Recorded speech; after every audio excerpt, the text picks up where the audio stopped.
ഈ പ്രായത്തിൽ നോർമലി എല്ലാവരും ആഗ്രഹിക്കുന്നത് മക്കളെ കൊച്ചുമക്കളൊക്കെ കൂടെ ഉണ്ടാവണം.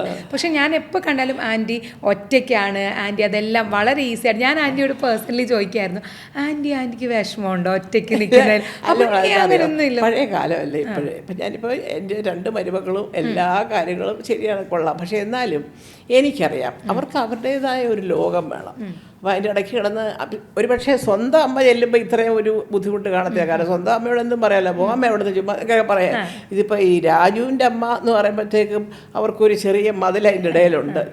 വല്ലതും പറഞ്ഞാൽ രാജുവിന് ദേഷ്യം വരും, അല്ലെങ്കിൽ ഇന്ത്യന് വല്ലതും തോന്നുമോ, ഇങ്ങനെയൊക്കെ ചിന്തിക്കത്തില്ലേ. പിന്നെ അതൊന്ന്. പിന്നെ ഇന്നത്തെ തലമുറ എന്ന് പറഞ്ഞാൽ ഈ അമ്മായിയമ്മമാരെ സ്നേഹിച്ചങ്ങോട്ട്, അയ്യോ ഞാനെപ്പോഴും പറയാം, അത് എല്ലാവരുടെയും പരാതി അമ്മായിയമ്മയ്ക്ക് ദേഷ്യം. കേട്ടിട്ടില്ലേ പറഞ്ഞത്? അതുള്ള ശരിയല്ല. അവർ ദേഷ്യം വരുന്നു, അവർ വഴക്ക് പറഞ്ഞു, അത് കേട്ടോണ്ട് ചേട്ടൻ എന്നെ വഴക്ക് പറഞ്ഞു എന്നൊക്കെ പറയും. ഇത് ആ പ്രദേശത്തോട്ട് പോകാതിരുന്നാൽ അത് പറയത്തില്ലല്ലോ.